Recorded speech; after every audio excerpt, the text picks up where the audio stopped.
conmigo que no hay nadie como nuestro Dios. Nuestro Dios es Dios poderoso. Dilo. ¿Quién es como el Señor? ¿Quién iguala su poder? ¿Quién es como el Señor mi Dios? Un libro o algo para anotar, pues ponga mucha atención. Vamos a orar, ¿verdad? Para que sobre todo el Señor nos dé de su Santo Espíritu para entenderlo.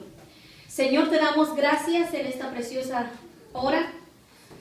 Después de haberte adorado, alabado, bendecido tu nombre, sabemos que lo hacemos constantemente, porque la verdadera adoración nace de un corazón nacido de nuevo, nace de un corazón agradecido, un corazón lleno de gratitud.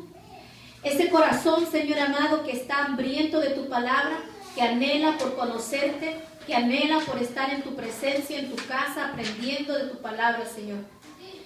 Con esta motivación, Señor, que hay de conocerte cada día más, te pedimos, Señor amado, que nos lleves, Señor, a través de tu palabra a conocerte, porque al entender un poco tu palabra queremos saber más de ti. Hoy, Señor amado, empezamos, Señor, un estudio nuevo en el cual, Señor amado, queremos que tú nos ayudes a entenderlo. Tal vez, Señor amado, cuando lo oímos por primera vez no lo entendemos, pero si lo volvemos a oír, lo vamos entendiendo poco a poco. Te pedimos, Señor, de tu ayuda, porque queremos aprender de ti. Sobre todo, Señor, que nos enseñes a través de tu palabra, Señor, a través de las Escrituras, Señor, porque es ahí donde te vamos conociendo y vamos aprendiendo de quién debemos de depender y a quién entregamos nuestras vidas, Señor. A quién estamos entregando nuestras vidas, sobre quién está nuestra vida, nos da confianza, nos da seguridad, Señor. Por eso, Señor, es que en esta hora te agradecemos y te pedimos, Señor, te rogamos, Señor amado, que nos ayudes a entender tu palabra, Señor, porque es tu palabra la que queremos conocer. Te damos gracias en el nombre de Jesús. Amén. Pues, hermanos, para empezar un poquito le voy a dar una definición de lo que es hermenéutica bíblica. Yo les había comentado, ¿verdad?, que había estudiado un poquito y me empecé otra vez a buscar. Para empezar, usted puede también buscar en cualquier diccionario para adquirir la definición de hermenéutica. Yo lo busqué en la enciclopedia Wikipedia. Usted puede buscarlo en cualquier otro diccionario. Y quisiera, ¿verdad?, explicarles lo que es la definición de hermenéutica. Se los voy a leer una vez y conforme vamos viendo la clase, vamos viendo las escrituras, vamos a ir viendo las definiciones, las reglas que hay para interpretar la Biblia. Tal vez, hermano, usted dice, pero ¿qué es lo que la hermana nos está dando? En toda iglesia debería de haber reglas, tanto en la iglesia como en las escrituras. Voy a poner un ejemplo para más o menos enfocarlo. Cuando usted va a un juzgado, a la corte, hay reglas para sentarse, hay reglas para conducirse, cómo expresarse. Usted no puede entrar haciendo alboroto, haciendo ruido, usted no puede entrar con gorra, son reglas que tienen. Otra de las cosas que nosotros podemos ver en las iglesias, muchas veces no participamos de eso, pero deberíamos de conducirnos bien ante la casa del Señor, respetando, ¿verdad?, porque hay reglas. Así como todo tiene reglas para que no se salga todo de su control, los estados también tienen leyes y todo. Vemos que hay unas reglas para interpretar la Biblia. ¿Por qué usted cree, hermano, que han salido falsas enseñanzas, torcidas, un montón de sectas por errar en las traducciones de la palabra? ¿Por qué usted cree que unos en una iglesia creen una cosa y en otra iglesia que no creen otra cosa? ¿Por qué? Porque muchas veces no se le da el lugar a la palabra de Dios. Porque una de las cosas principales que nosotros podemos ver en la palabra del Señor, que la palabra del Señor nos advierte, ¿verdad? Aquel que quite, aquel que añada a las escrituras, tendrá sus consecuencias. Nosotros tenemos que basarnos única y exclusivamente en la palabra del Señor para llevar nuestra vida cristiana, porque el Señor nos dejó las escrituras. Podemos basarnos en la historia original, ¿verdad? De las crónicas, de libros que nos ayudan, pero no tiene que ser nuestra prioridad. Nuestra prioridad como regla del cristiano tiene que ser su Biblia. Amén. Entonces, la definición de la palabra hermenéutica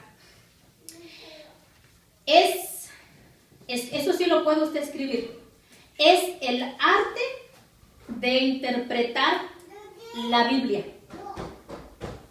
Hermenéutica es el arte de interpretar la Biblia. El arte de interpretarlas depende de lo adecuado del método utilizado, especialmente del método dramático, histórico, que tiene en cuenta tanto la crítica filosófica como el impacto del contexto sobre el texto. Ahorita te lo voy a ir explicando poco a poco. Hermenéutica del griego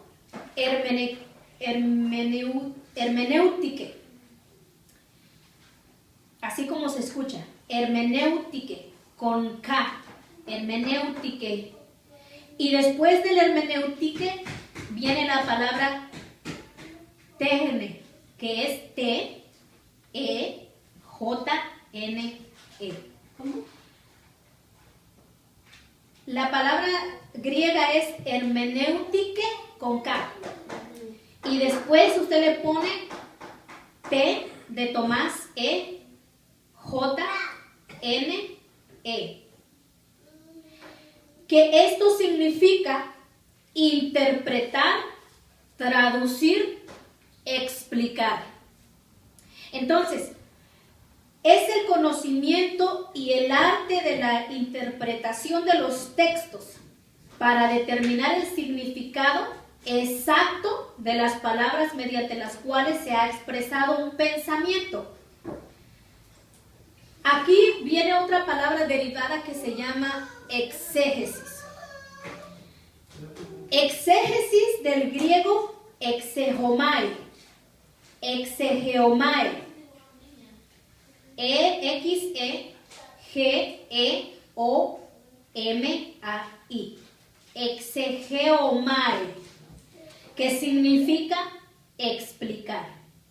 Implica la interpretación crítica y completa de un texto. La distinción entre exégesis y hermenéutica es muy sutil, pues no son términos que tengan necesariamente un significado diferente. De hecho, se utiliza de forma intercambiable en la mayor parte de los casos, según la intención del que use los términos. Se puede dar a interpretación bíblica centrada en la literalidad del texto y en la reconstrucción de su significado original en el momento de su redacción, o sea, de su lectura. Pero también puede darse a entender que exegesia sea la explicación de la Biblia y hermenéutica el conjunto de reglas que se siguen para llevar tal explicación. Esto usted lo puede encontrar en cualquier diccionario que usted lo busque. Son reglas para interpretar las escrituras. ¿Qué es hermenéutica? Es el arte de interpretar las escrituras. ¿Qué es exégesis? Exégesis es la explicación de la Biblia. Es junto. Entonces, como vamos a ir estudiando, vamos a ir entendiendo poco a poco, tal vez usted no agarró mucho, pero conforme vamos viendo, vamos a ir desglosando para poder entenderlo. Para empezar este estudio, quisiera que fuéramos a 2 de Pedro 3:15. Yo anoté, me tomé el tiempo para anotar los versículos bíblicos para a veces no estar buscándola tanto en la Biblia, pero pues usted lo va a comprobar con su Biblia, que es lo mismo que le estoy leyendo, porque yo solamente lo escribí. 2 de Pedro 3:15.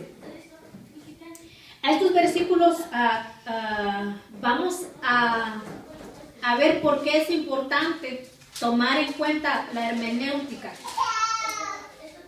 2 de Pedro 3:15 dice: y tener entendido que la paciencia de nuestro Señor es para salvación, como también nuestro amado hermano Pablo, según la sabiduría que le ha sido dada, os ha escrito casi en todas sus epístolas, hablando en ellas de estas cosas, entre las cuales hay algunas difíciles de entender, las cuales los indoctos e inconstantes tuercen, como también las otras escrituras, para su propia perdición. Aquí, hermano, yo quisiera que usted apuntara una palabra tan importante, que es entre las cuales hay algunas difíciles de entender. ¿Por qué la expresión difíciles de entender? Yo quisiera preguntarle, usted si quiere puede contestar o no. ¿Cuántos de nosotros muchas veces hemos leído la palabra y no la hemos entendido? ¿Cuántos de nosotros hemos leído la palabra, la entendemos, pero muchas veces no alcanzamos a interpretar una palabra? Como en este caso, ¿verdad? Yo les había explicado una vez lo que significa la palabra menesteroso. Muchas veces nosotros leemos la palabra del Señor y lo intuimos que quiere decir menesteroso, pero nunca nos tomamos el tiempo para buscar qué es lo que significa esa palabra. ¿A cuántos les ha pasado así? Bueno, 1 o 2. Pero nos ha pasado, ¿verdad? ¿Por qué se da esta razón, hermano? La palabra del Señor muchas veces nos advierte en la Escritura, como en este caso, hay algunas difíciles de entender. Aún muchas veces a mí como que todavía se me quedaban cosas en mi cabeza que yo no las entendía. Como en este caso, yo no lograba entender lo que significa. No sé a cuántos de las hermanas les ha pasado. No lo decía como para salvarme a mí misma, en el sentido de salvación a mí misma, pero no lo lograba entender. Yo solamente quedaba hasta ahí, pero no lograba entender. Gracias a Dios, pues, ¿verdad? Le doy gracias a Dios que por medio en casa de oración estamos escuchando la palabra del Señor, y también pues es de mucha bendición las enseñanzas tan hermosas que se dan de la palabra de Dios. Y era este versículo, ¿verdad? Que más adelantito lo vamos a ver, que la mujer se salvará engendrando hijos. Yo no sé cuántos de ustedes han leído esa porción de la palabra, las hermanas. Y a veces yo no lo lograba entender. Ahora sí que solo teniendo hijos ya nos vamos a salvar. No sé a quién de ustedes se hizo esa pregunta, si lo han leído. Pero pues por eso trajeron su libreta para anotar, ¿verdad? Seguimos. Hay otra palabra aquí que dice las cuales los indoctos. Si uno no sabe, uno se queda indocto. Si uno intuye, como son personas que no conocen, y hasta ahí, ¿verdad? Pues sí, exactamente, ¿verdad? La palabra indocto es alguien que no está versado en las escrituras. Alguien que, como nosotros, vaya, que por la intuición, por la mera intuición, creíamos que eso es lo que dicen las escrituras y así lo enseñamos. No nos tomamos el tiempo para buscarlo en un diccionario, y mucho más en su origen, en el original, en el que fue escrito y en qué época y por qué fue dicho esa palabra. Y eso es lo que vamos a ir, por eso es la hermenéutica, es la exégesis, sacar las cosas de donde están empolvadas, en qué tiempo se escribió, por qué se escribió, quién lo escribió, quién lo dijo, por qué lo dijo. ¿Sí? Entonces, la palabra indoctos, alguien que no está versado, alguien que no está estudiado las escrituras. E inconstantes, todos sabemos que es una persona inconstante. Alguien que hace las cosas hoy sí, mañana no. ¿Va? Una persona que hoy es, mañana no. Una persona que hoy viene a la iglesia, mañana no. Son inconstantes. Esto no es para decirle a ustedes, ya me está ofendiendo porque me dice que yo solamente voy un día sí, un día no. No, esto es para que nosotros aprendamos a ver qué es lo que la palabra del Señor nos está diciendo. Voy a hacer un paréntesis aquí. Algo que hoy vi, ¿va? Que le digo al hermano Luis, uno cuando ya cree haberlo visto todo, siempre sale algo nuevo. Como dice, ¿qué más de esto puede pasar? Y a veces pasan otras cosas que lo dejan a uno, Dios mío. Vengo con este pensamiento porque hoy yo había visto pues en un... usted ve que a veces suben fotografías con escritos, pensamientos, y decía este pensamiento, ¿verdad? No permitas que te hagan el bullying espiritual.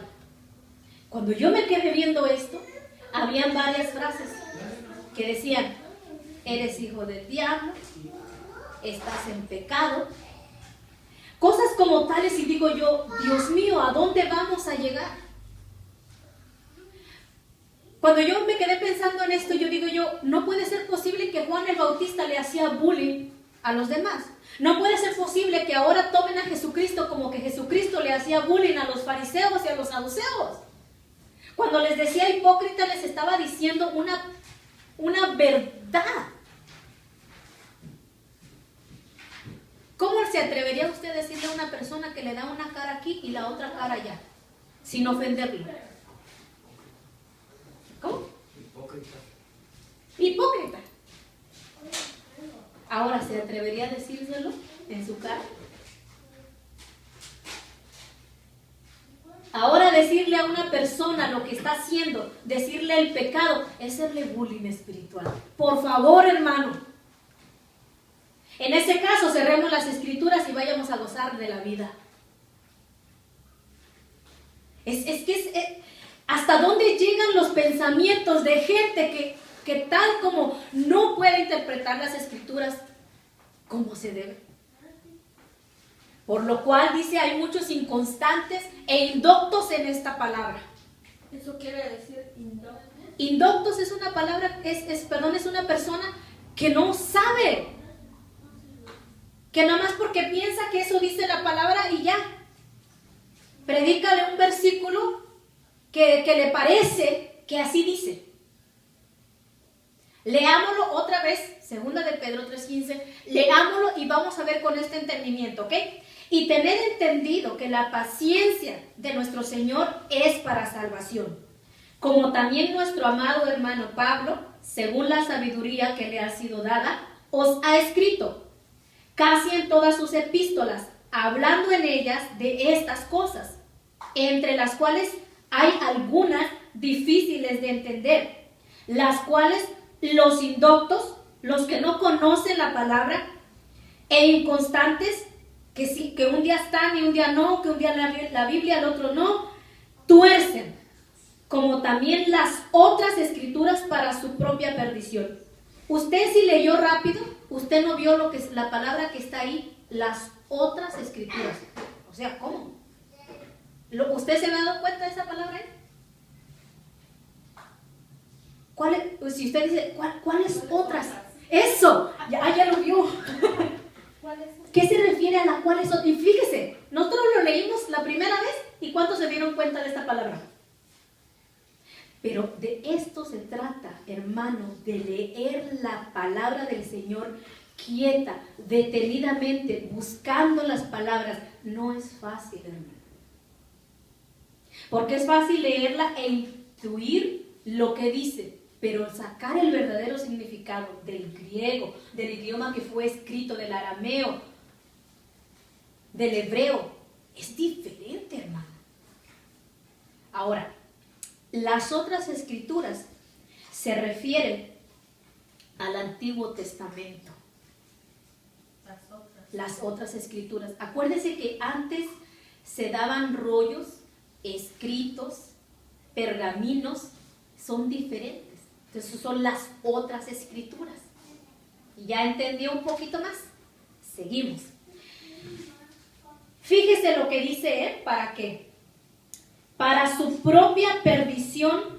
Por eso es importante la sana doctrina para caminar seguros. Esta palabra para su propia perdición. Imagínese usted, una persona que es inconstante, que le da igual si conoce la Biblia o no, le da igual si está en la Biblia o no. Tú eres inconstante, es para su propia perdición. ¿Por qué? Porque él solo se está interpretando la Biblia a su propia manera. Por eso en la Biblia hay reglas de interpretación. Y la primera regla fundamental es que la Biblia es su propio intérprete. Anótelo. La Biblia es su propio intérprete. Usted no puede ir a decir, ay hermano, ¿usted qué cree que dice aquí? Es bueno estudiarlo, pero la misma Biblia se explica solita. La Biblia es su propio intérprete. Por eso es importante, ¿verdad?, es escudriñar las Escrituras.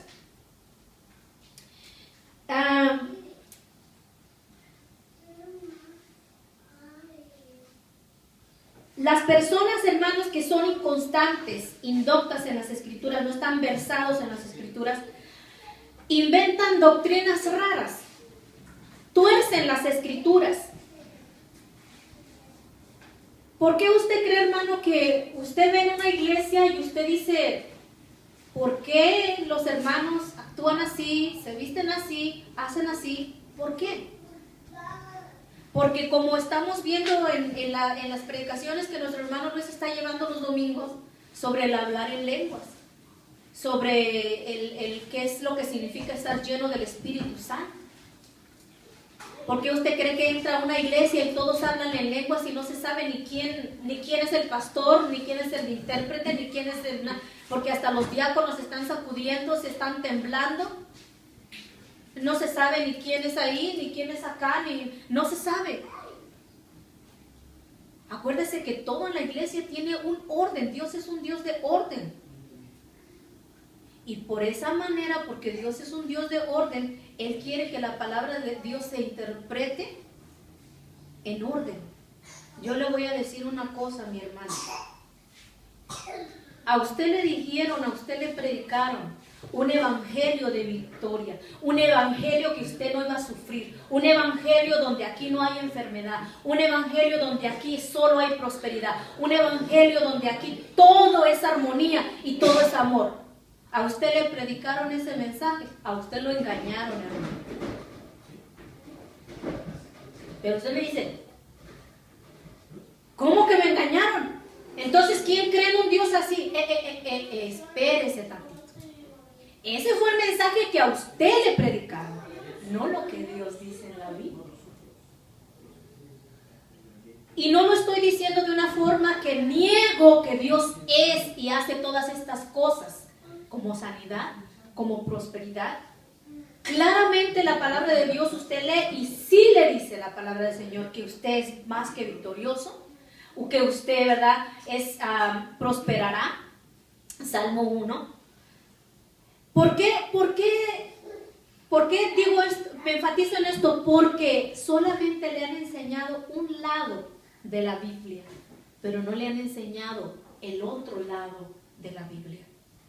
Le han enseñado a un Dios de amor, a un Dios de misericordia, a un Dios bondadoso, a un Dios perdonador. Pero del otro lado no le han predicado el Dios de juicio, el Dios de guerra, el Dios de disciplina. No es que se lo hayan enseñado todo completo. No le han enseñado todo completo. Y es lo que estamos viendo aquí, a enseñar todo completo. No enseñar nada más media verdad. Porque la palabra de Dios es verdad. Y cuando a usted le predican de la Biblia, ¿cierto o no? Y usted dice, pero si leyó las escrituras, pero si de ahí lo sacó, yo lo estaba leyendo. Sí, hermano, pero le predicaron media verdad. Y una verdad a medias es una mentira. No es completa. No tiene toda verdad. Ahora, seguimos. Segunda de Pedro 1:19. Anótelo. Segunda de Pedro 1:19. Primero vamos a ir ahí.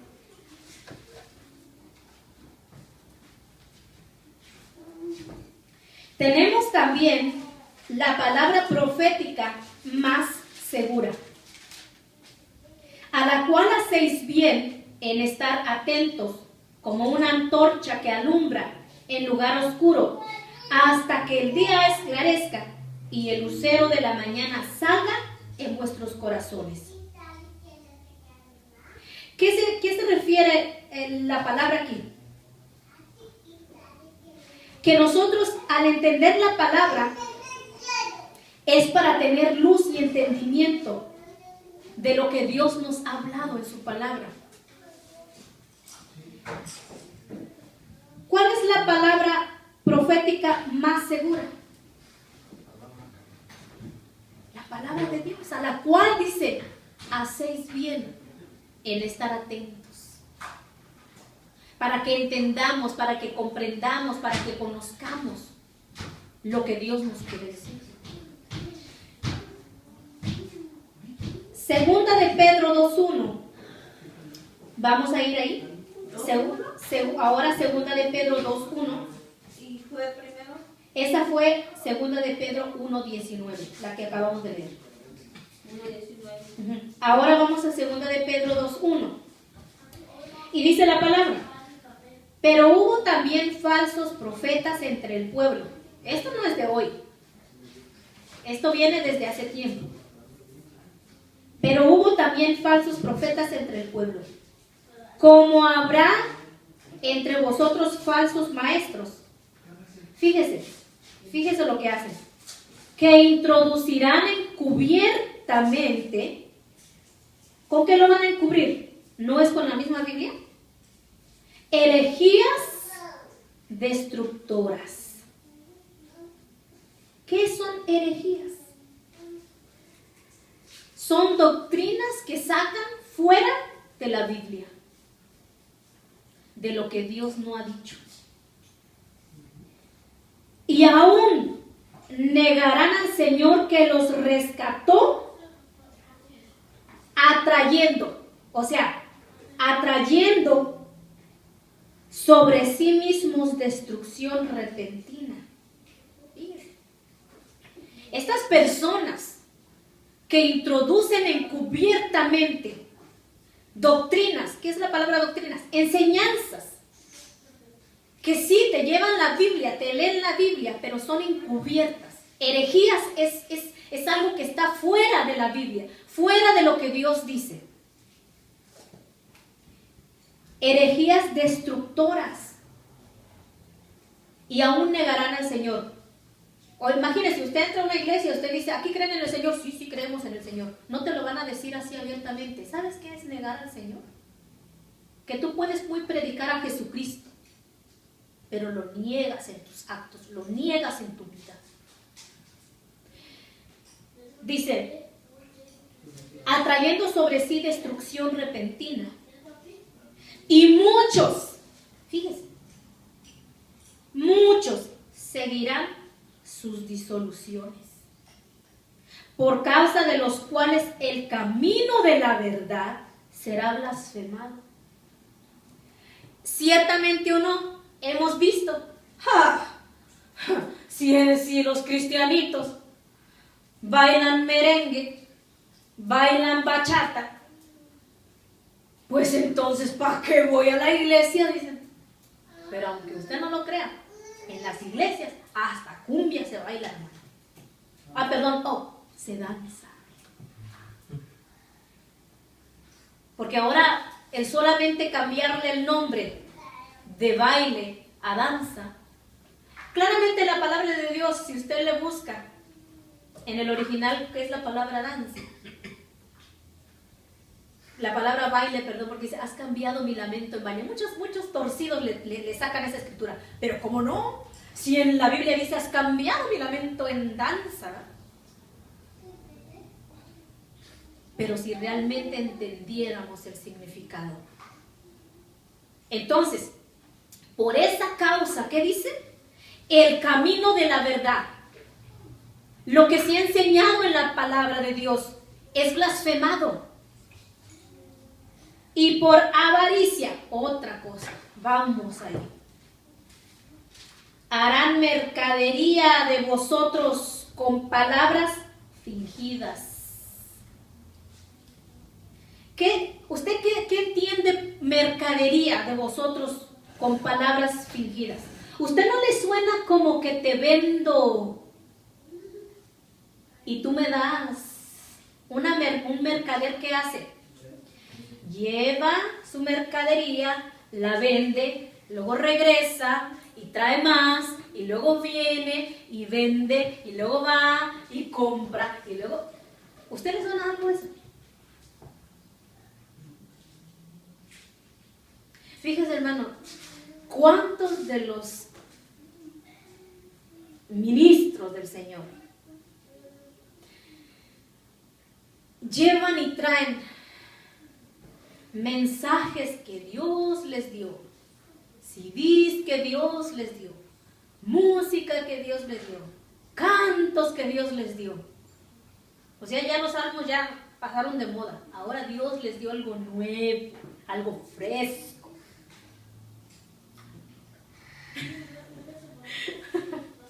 algo que está de moda,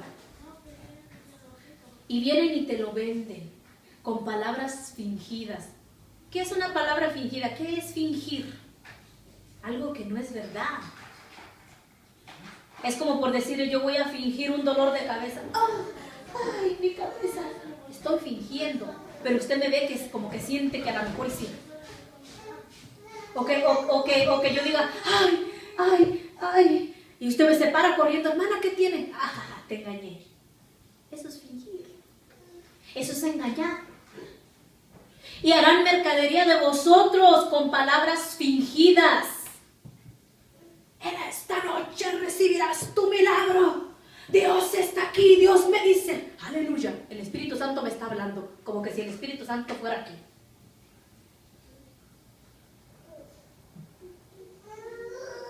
Y hacen y dicen palabras fingidas, palabras que te las creas, palabras de mentira. Hermanos, este año es el año de la abundancia. Este es tu año, iglesia. Ya la iglesia se para, aleluya, gloria al Señor, y empiezan a alabar a Dios y empiezan a hacer circo, maroma y teatro. Y este es el año, iglesia, este es el año en que tu familia se va a salvar. ¿Quién no quiere escuchar eso, hermano? Este es el año en que tu milagro, en que tu enfermedad se va a sanar. Levántate, aleluya. Ven y da tu ofrenda y tu diezmo. Y ahí va usted a dar las ofrendas y su diezmo. Después la familia se terminó el año y nunca se convirtió. La enfermedad nunca se sanó. Y usted dice, pero Dios me engañó. Cuidadito. El que le engañó fue el mono que le dijo, porque Dios no ha dicho eso. ¿Por qué dice? Y por la avaricia harán mercadería de vosotros con palabras fingidas. Sobre los tales ya largo tiempo la condenación no se tarda y su perdición no se duerme. Ahora quisiera que fuéramos a 2 de Timoteo 3:14. 2 de Timoteo 3:14 En lo que usted lo anota, se lo voy leyendo. Del 14 al 16. 3:14. Sí. Y vamos, ok. Dice, pero persiste tú en lo que has aprendido y te persuadiste sabiendo de quién has aprendido y que desde la niñez has sabido las sagradas escrituras, las cuales te pueden hacer sabio para salvación por la fe que es en Cristo Jesús. Aquí Pablo le dice a Timoteo, pero tú persiste en la enseñanza que has recibido. Y usted me dirá, hermano, pues si yo he recibido pura mentira, o yo he recibido, mira hermano, si usted lee la palabra del Señor, a usted no va a venir alguien que lo engañe, porque usted va a conocer la palabra de Dios. Pero es que a mí me dijeron, mira hermano, pudo haber que te dicho, hasta a lo mejor hasta te prometieron algo y nunca te lo dieron, pero eso fue un hombre el que te prometió. Pero si Dios te promete algo en la palabra del Señor, no te va a decir en qué día te lo va a dar, pero te lo va a dar, porque Él no es hijo de hombre para mentir, él no es hijo de hombre para que mienta, ni para que se arrepienta. Pero también cuando te dice que no te va a dar, también te lo dice que no te va a dar. Ahora, anote primera de Timoteo 4:1. Dice, pero el Espíritu dice claramente,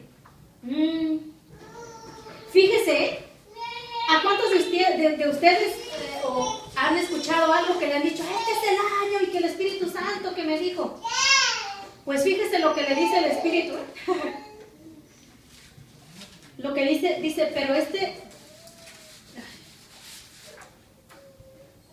pero dice el Espíritu claramente, en los postreros tiempos, algunos apostatarán de la fe, escuchando a espíritus engañadores y a doctrinas de demonios. Apostatarán, dejarán la palabra del Señor, escuchando a espíritus engañadores y a doctrina de demonios. Enseñanzas de demonios. Enseñanzas de que ahora tienes que hacer meditación espiritual. Por favor, hermano. Llámele yoga. ¿Para qué se anda con rodeos? Meditación en que vamos a meditar. Hermanos, calladitos. Vamos a dejar que nuestro cuerpo repose. Es lo mismo que están haciendo los del yoga. Deje su mente en blanco. No piense en nada. Pues sí, es lo mismo, hermano. Doctrinas de demonios. Enseñanzas erróneas, torcidas.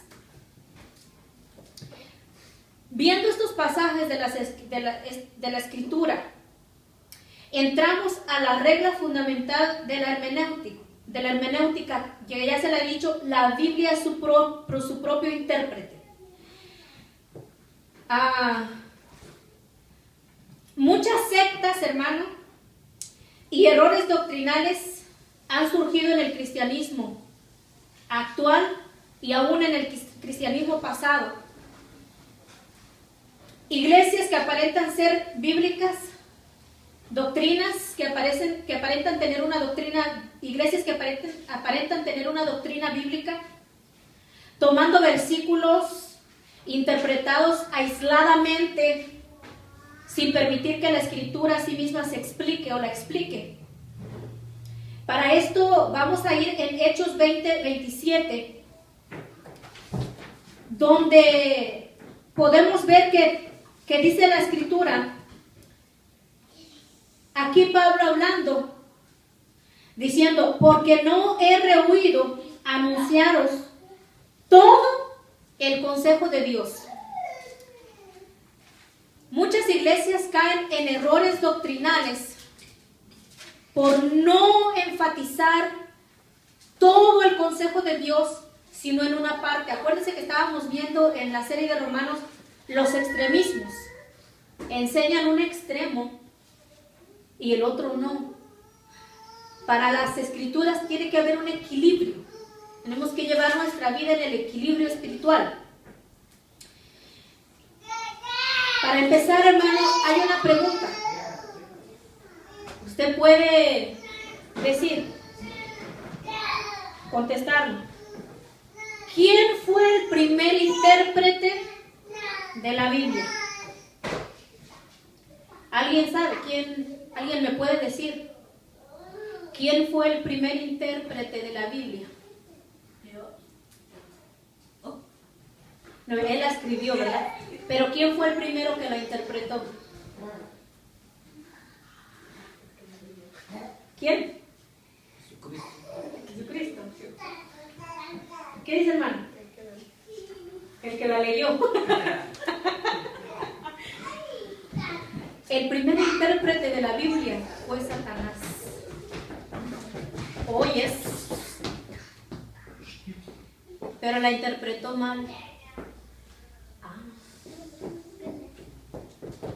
Dios le escribió. Pero el primero que empezó a malinterpretar las escrituras fue Satanás. En Génesis 3 del 1 al 7, vemos que Dios le dijo, ¿verdad? De todo árbol, le dijo a Adán, de todo árbol en el huerto vas a poder comer. Pero del árbol del bien y del mal no comerás, porque el día que comas, pues ciertamente morirás. Ciertamente, Satanás le dijo a Eva, ¿verdad? No moriréis. Si es cierto, le estaba diciendo una verdad a medias, porque no iba a morir. Ella comió y no murió. Yo no sé, un día estábamos platicando con nuestro hermano Luis, porque siempre hablamos. Fíjese, yo no sé si usted lo ha visto de esta manera. Cheque. Cuando Eva comió del fruto, en ese instante, si lo hubieran descubierto su desnudez, ¿cierto o no? Pero no, fue hasta que le dio a Adán.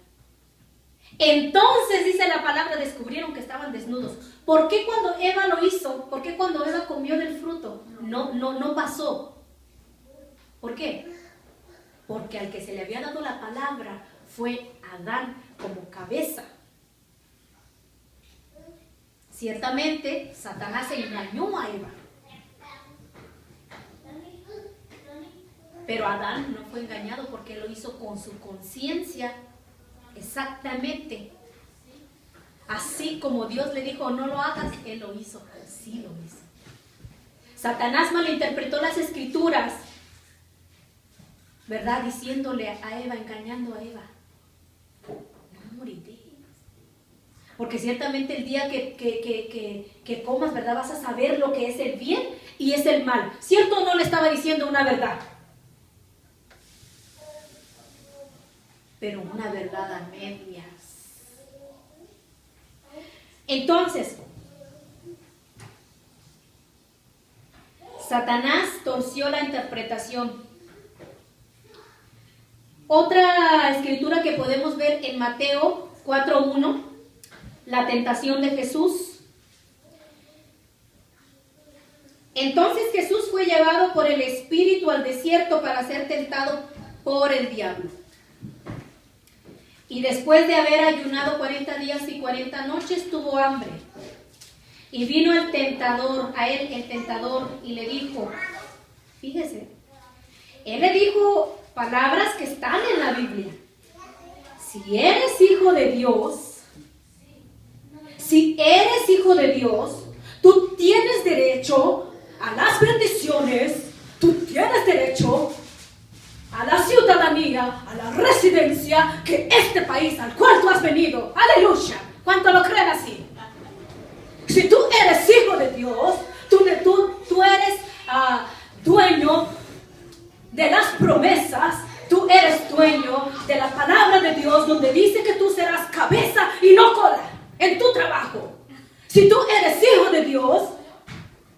hermano. ¿A cuántos de ustedes le han dicho así? Bien. A verdad, ¿qué Biblia estaba yo leyendo? Y le dijo, si eres hijo de Dios, di que estas piedras se conviertan en pan. Si eres hijo de Dios, di la palabra por fe. Confiésalo, que lo vas a tener. Si eres hijo de Dios, tú mereces un carro nuevo, una casa nueva, un sueldo de millonario. Aleluya, ¿cuánto lo creen así? ¿Cómo se parece, verdad? ¿O es mi imaginación? Si eres hijo de Dios, dile a estas piedras que se conviertan en pan. Usted imagínese con un hambre tremenda, después de haber ayunado 40 días. Jesús hubiera dicho, yo soy el Hijo de Dios, yo soy el Hijo del Rey, aleluya. Y ahora te voy a demostrar, Satanás, que estas piedras las voy a convertir de frente a tus narices en pan. Fíjese la actitud. Él respondió y dijo, con la misma palabra, no solo de pan vivirá el hombre, sino de toda palabra que sale de la boca de Dios. Entonces el diablo le llevó a la santa ciudad y le puso sobre el pináculo del templo y le dijo, si eres hijo de Dios, échate abajo, porque escrito está, a sus ángeles mandará cerca de ti y en tus manos te sostendrá, aleluya, para que no tropiece tu pie en piedra. ¿No le suena como algo así como muy parecido? Le estaba citando los salmos, le estaba citando la escritura. ¿Cuántas veces ha venido Satanás a tentarte? Si eres hijo de Dios, confiesa que este año va a ser el año de prosperidad. Si eres hijo de Dios este año, confiésalo, que tu familia se va a salvar. Si eres hijo de Dios. Fíjese que esta tentación, citando las escrituras, en el 4:7 Jesús le dijo, escrito está también, no tentarás al Señor, tu Dios. Y otra vez le llevó al diablo a un monte muy alto y le mostró todos los reinos del mundo y la gloria de ellos, y le dijo, todo esto te daré si postrado me adorares. ¿Estaba diciendo una verdad Satanás ahí? Sí, porque Adán le había entregado la tierra, Adán le había entregado todo lo que Dios le había entregado a Adán, se lo había entregado a Satanás. Y Satanás se lo iba a devolver a Jesús. O sea, Jesús, ya no tienes que morir, ya no tienes que pasar por esto. Adórame solamente y yo te lo doy. ¿Cuántas veces venimos con una actitud, Señor, yo te adoro porque me das un carro, te adoro para que me sanes, te adoro para que me lleves, te adoro para que me des? No, hermano, a Dios no se le adora por recibir un beneficio, a Dios se le adora porque Él es Dios.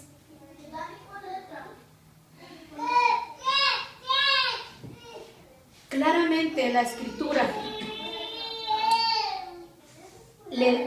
aquí le dice una verdad a medias, una verdad torcida. Entonces Jesús le dijo, vete, Satanás, porque escrito está, al Señor tu Dios adorarás y a Él solo servirás. A Él solo adorarás y a Él solo servirás. ¿Por qué es importante tomar la Escritura tal y como el Señor nos la deja? Número 1, anote ahí. Regla número 1. Se deben tomar las palabras en el sentido figurado. Se deben tomar las palabras en sentido figurado. Es decir, según el uso ordinario de la época en que se escribió. Y para esto vamos a Génesis 6:12. ¿Sentido qué? Figurado.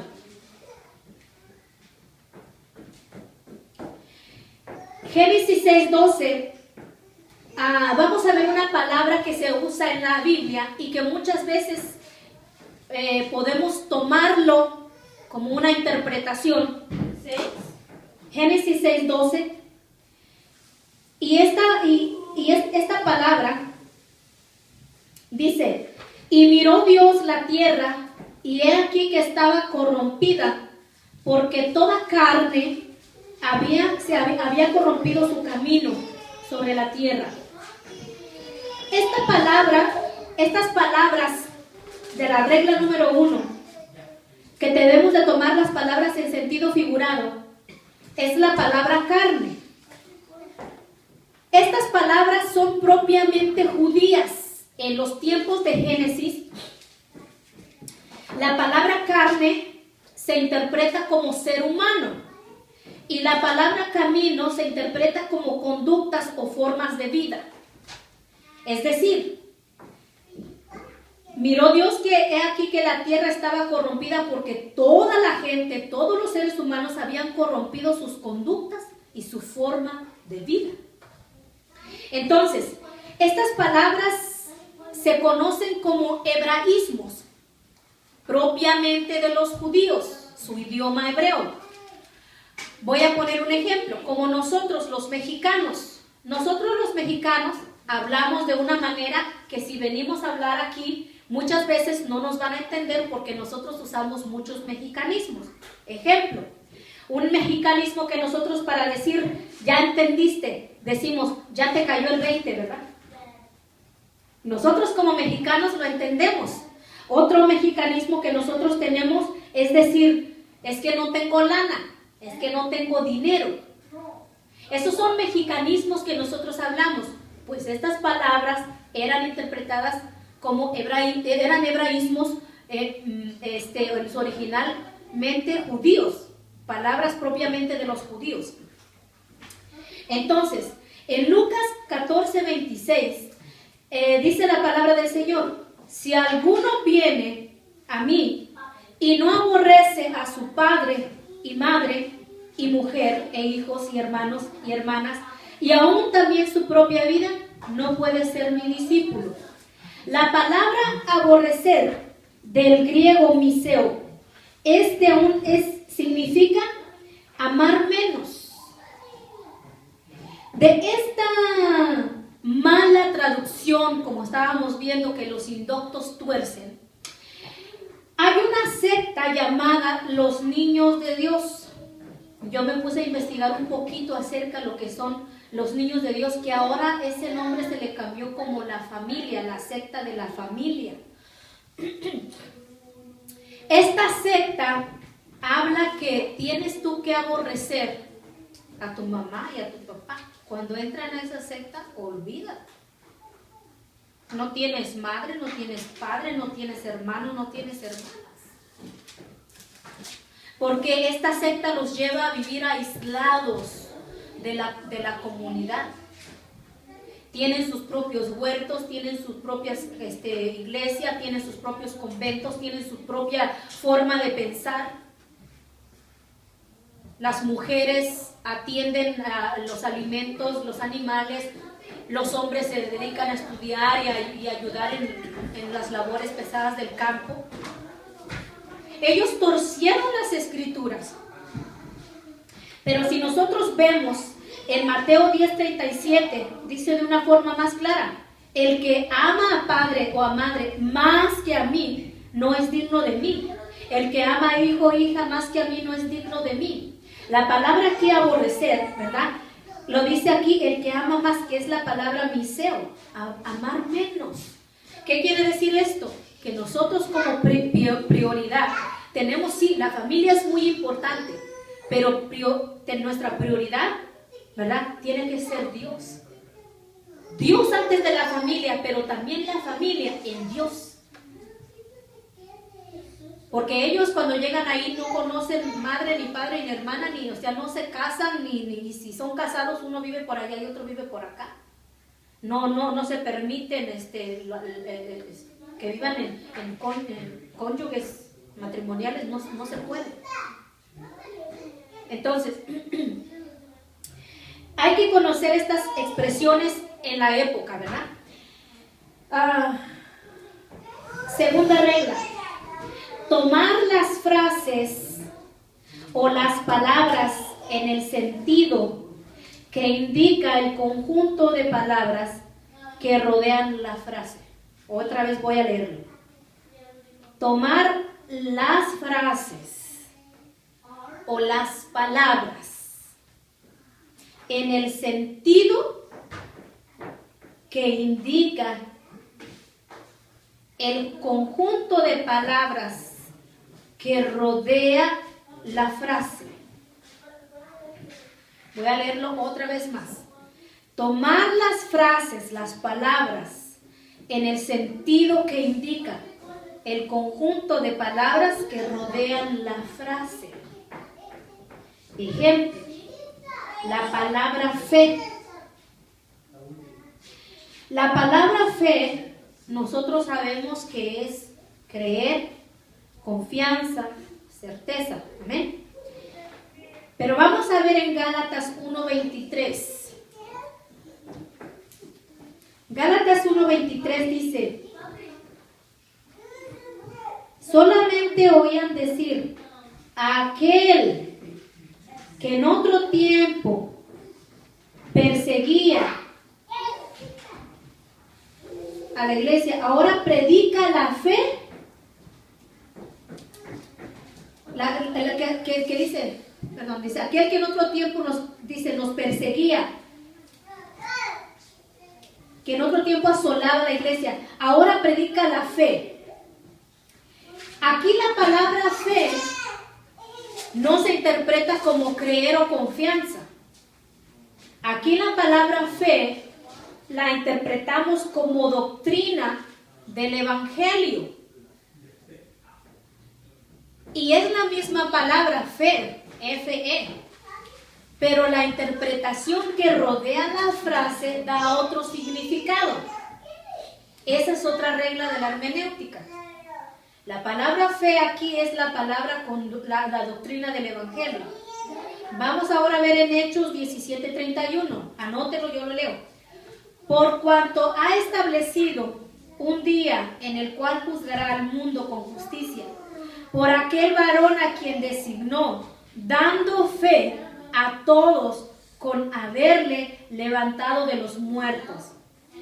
Aquí la palabra fe tampoco la podemos interpretar como doctrina del Evangelio o como certeza, como creer. Aquí la palabra fe denota constatando algo o una prueba de que Él resucitó. Por un ejemplo, un abogado dice: yo doy fe de estas escrituras. O sea, doy fe. Da la palabra constatando que es cierto, verificando, ¿verdad? Entonces dice, dando fe a todos con haberle levantado de los muertos, de la predicación de la palabra de Dios, ¿verdad? Dando constatando que sí fue cierto, dando veracidad, dando fe, ¿verdad? En este caso de que sí habían pasado las cosas. Vemos también en Hechos 7:25 que dice: pero él pensaba que sus hermanos comprendían que Dios les daría libertad. Aquí la palabra libertad se interpreta como salud o salvación, que es liberación del pecado y sus consecuencias, ¿verdad? La palabra salvación. Pero aquí la salvación es de salvarlo. Dice, pero él pensaba que sus hermanos comprendían que Dios les daría libertad, salvación por mano suya, mas ellos no lo habían entendido así. Aquí está hablando, ¿verdad?, de José, que dice que Dios le daría la salvación por él, pero ellos no lo entendieron así. Dice, ahora vamos a ver en Romanos 13:11, anótelo también. Dice, y esto, conociendo el tiempo, que ya es hora de levantarnos del sueño, porque ahora está más cerca de nosotros nuestra salvación que cuando creíamos. 13:11. Sí, Romanos 13:11. Aquí la palabra salvación se interpreta como la venida de Cristo. Y esto conociendo que el tiempo, que ya es hora de levantarnos del sueño, porque ahora está más cerca de nosotros nuestra salvación que cuando creímos. Salvación aquí se interpreta como la venida de Cristo. Entonces, vamos a ir a otra escritura en 1 de Timoteo 2:15. Y esta es la escritura que aquí también la palabra salvación, que significa lo que les había comentado hace un rato, 1 de Timoteo 2:15 dice, pero se salvará, hablando de la mujer, engendrando hijos, si permaneciere en fe, amor y santificación con modestia. Aquí la palabra salvará significa del carácter sólido, de su testimonio. Aquí habla, dice, pero se salvará. La palabra salvará significa el carácter. Ahí le está diciendo si permanece en fe y amor. Esta es otra palabra que significa salvar, ¿verdad? Salvar. Entonces, aquí puedo entender, ¿verdad?, que no está hablando de una salvación, que Dios le va a dar la salvación, el perdón de pecados, por engendrar hijos. No lo es así. Por lo cual nosotros vamos y entendemos otra vez que hay indoctos que tuercen las escrituras y diciendo, hermana, usted se va a salvar si usted tiene hijos. Pero aquí la pregunta sería, ¿y qué de la estéril? ¿Se condenará? Entonces ahí no está un sustento bíblico. Entendemos que la misma Biblia es su propio intérprete. Aquí salvación habla de una conducta que permanezca en fe, que permanezca en amor, ¿verdad? Entonces seguimos. En Hebreos 2:1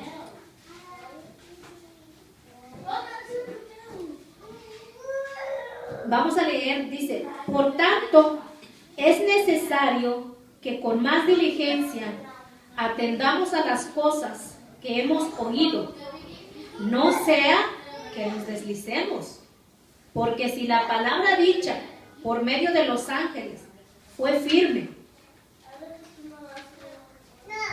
y toda transgresión y desobediencia recibió justa retribución, ¿cómo escaparemos nosotros si descuidamos una salvación tan grande, la cual, habiendo sido anunciada primeramente por el Señor, nos fue confirmada por los que la oyeron? Aquí, hermanos, si usted lee el contexto, usted se va a dar cuenta que está hablando, que nos habla de que no endurezcamos nuestro corazón, que no seamos duros, porque aquí salvación está hablando el mensaje, la proclamación del Evangelio. ¿Por qué usted podría perder su salvación si la salvación que Dios da la hizo una vez y para siempre? Ya nosotros hemos hablado en Romanos lo que significa la salvación. Porque la salvación de Dios no es endeble. No la podemos perder por cualquier cosa o cuántos pecados necesitamos para perder la salvación. En caso de que la perdiéramos, ¿cómo podríamos nacer de nuevo otra vez? Y aquí vamos a ver otras escrituras que nos van a mostrar sobre esto. Entonces aquí se interpreta como el mensaje o la proclamación del Evangelio.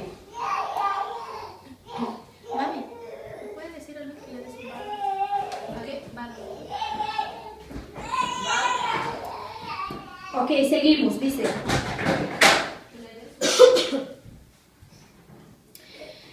En Efesios 2:8 vamos a ver ahora la palabra gracia. La palabra gracia es favor inmerecido. Todos sabemos que es la salvación es por gracia, algo que no merecemos. En Efesios 2:8 leemos: porque por gracia sois salvos por medio de la fe, y esto no de vosotros, pues es don de Dios. Entonces, aquí es algo, ¿verdad? Es un favor de Dios, es un favor inmerecido. Ahora veamos en Hechos 14:3, si usted quiere vaya anotando las citas, que dice: por tanto se detuvieron ahí mucho tiempo, hablando con denuedo, confiados en el Señor, el cual daba testimonio a la palabra de su gracia, concediendo que se hiciese por las manos de ellos señales y prodigios. Aquí la palabra gracia se interpreta como la predicación del Evangelio, el cual daba testimonio de la palabra de su gracia, de la predicación del Evangelio. Entonces, la palabra gracia la podemos ver interpretada como favor inmerecido, misericordia y bondad, pero también como la predicación del Evangelio. Usted se va dando cuenta, hermano, que la palabra que nosotros vamos a hablarla, tenemos que ver qué es lo que lo está rodeando, porque lo que lo rodea cambia el significado de las palabras. ¿Sí lo entendemos así? Hasta ahí vamos bien.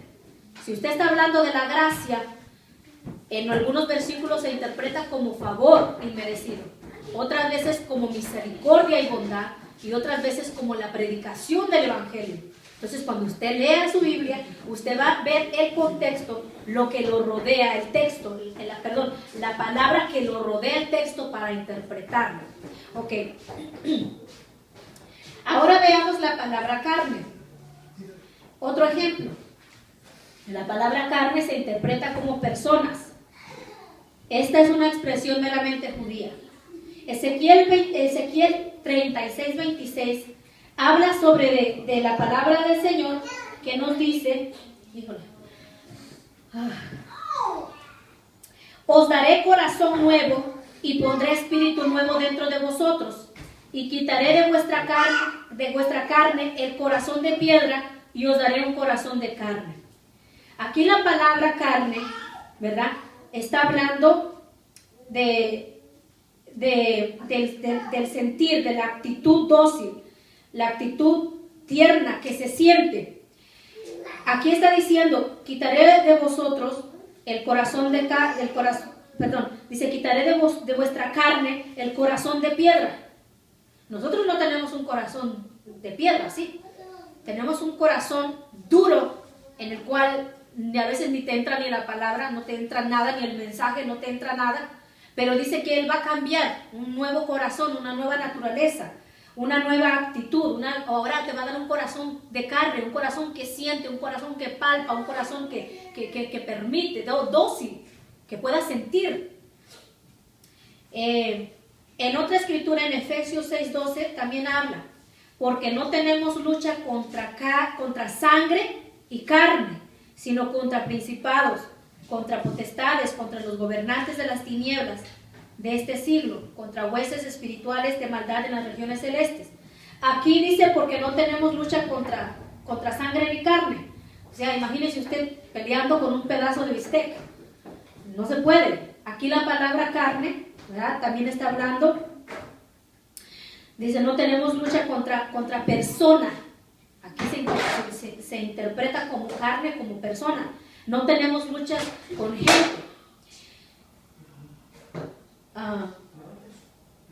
Primera de Timoteo 3:16, anótelo. Dice, indiscutiblemente grande es el misterio de la piedad.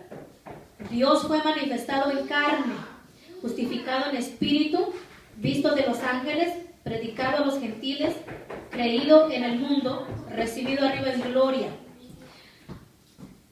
Aquí dice fue manifestado en carne, fue manifestado en persona. Ahora vamos a ver la palabra sangre.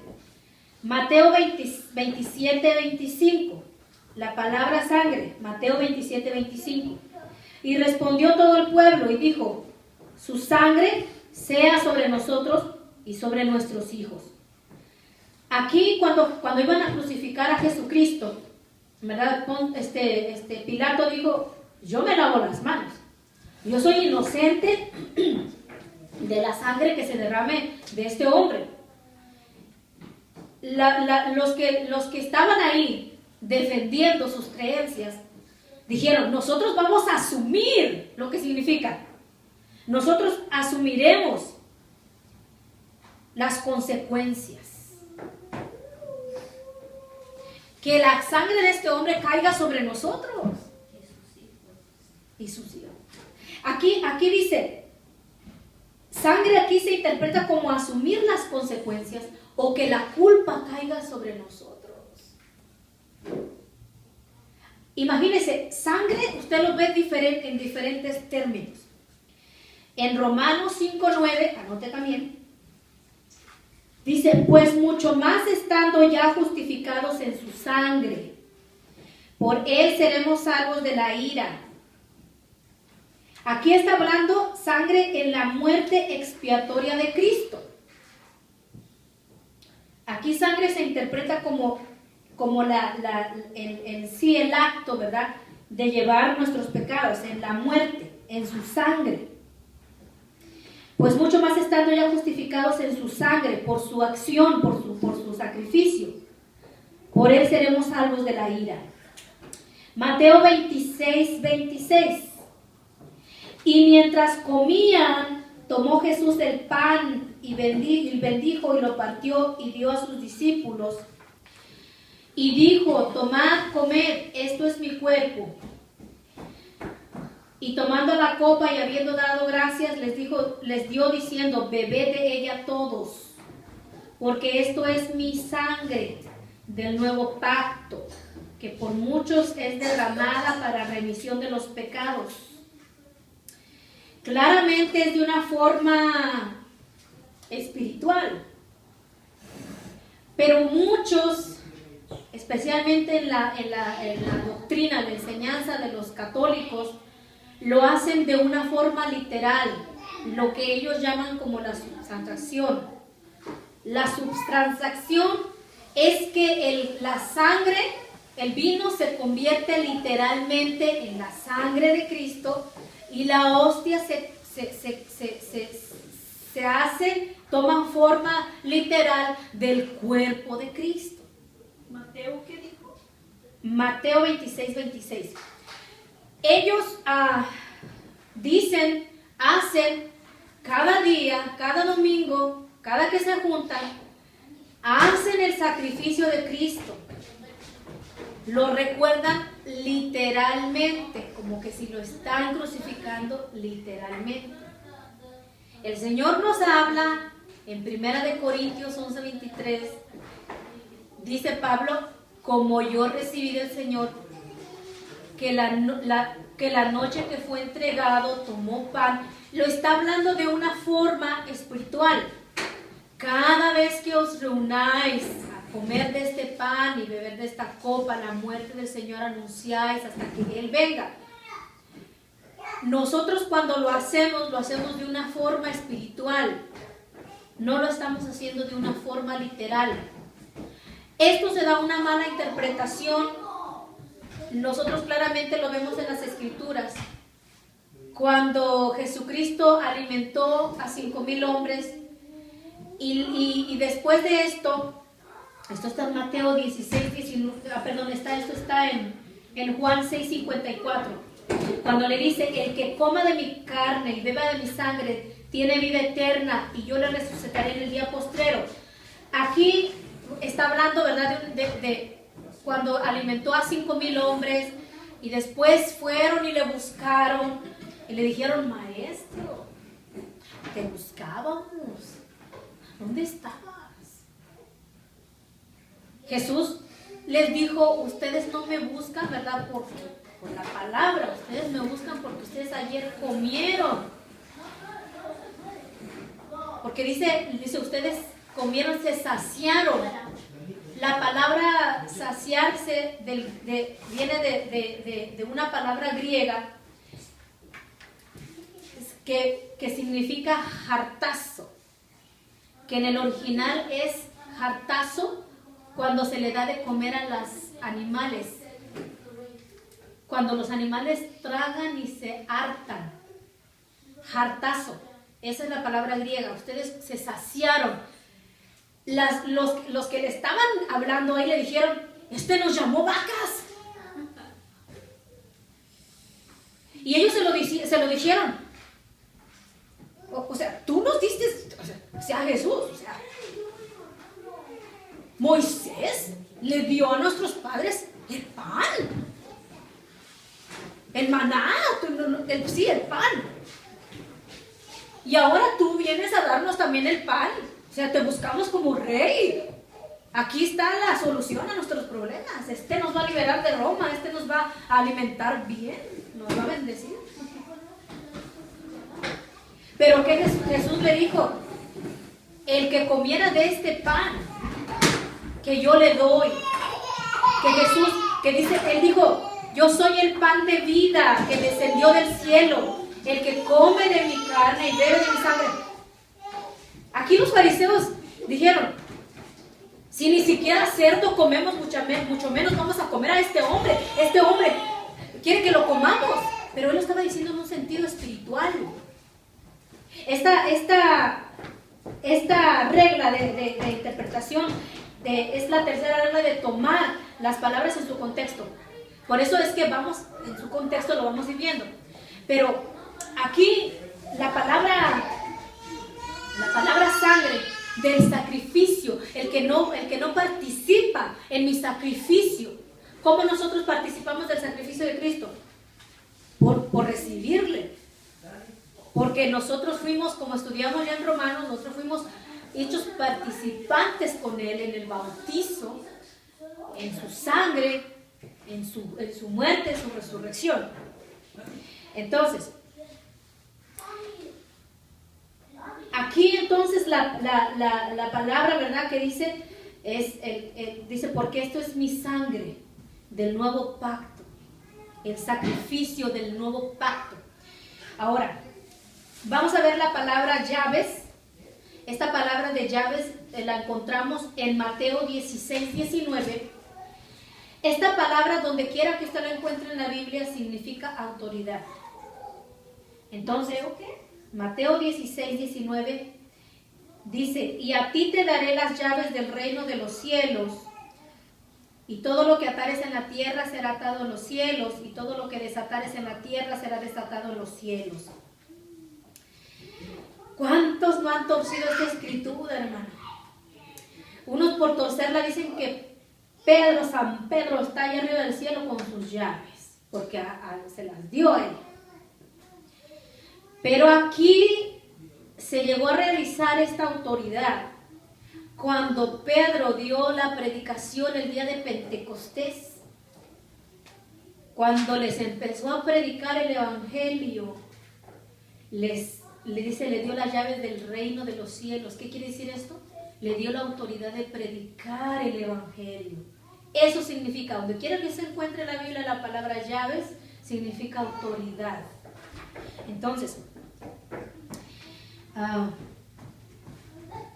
vamos a la regla número 3, y aquí voy a terminar porque ya me pasé de tiempo. Está emocionante cuando estudia uno, ¿verdad? Y solo se la voy a dictar. Así que escriba la regla número 3. Tomar las palabras en su contexto. ¿Qué quiere decir esto? Hay que leer antes. Tomar las palabras en su contexto. Es decir, los versículos anteriores y posteriores para poder tener una correcta interpretación de las Escrituras. Usted lee un versículo, usted tiene que leer qué dice arriba, qué dice abajo. Porque es fácil yo traer un versículo y predicarlo a como yo lo entiendo. Y no es así, hermano. La palabra de Dios, por eso se lee antes y se lee después. Tiene que leer antes del versículo y después del versículo por qué se está diciendo. Esta es la tercera regla de la interpretación. Y aquí entra en Juan 6:54, ¿verdad? Lo que les estaba explicando de que hay que leer por qué Jesús les estaba diciendo: el que come mi carne y bebe mi sangre tiene vida eterna y yo le resucitaré en el día postrero. Los judíos eran escrupulosos en cuanto a la comida, ellos no comían cualquier cosa. Entonces, aquí lo vamos a dejar para la próxima clase. Vamos a ver lo que está en Mateo 18:18 sobre el atar y el desatar, que ha tenido muchas consecuencias sobre de que si hay que atar los demonios y cuántos nudos hay que hacerle para que no se nos suelte, ¿ok? Digo, vamos a ver si eso es, ¿ok? ¿Está bien? Entonces, pues aquí lo vamos a dejar. Cuando nosotros estudiamos la Biblia se nos va el tiempo bien rápido, así que pongamos sobre nuestros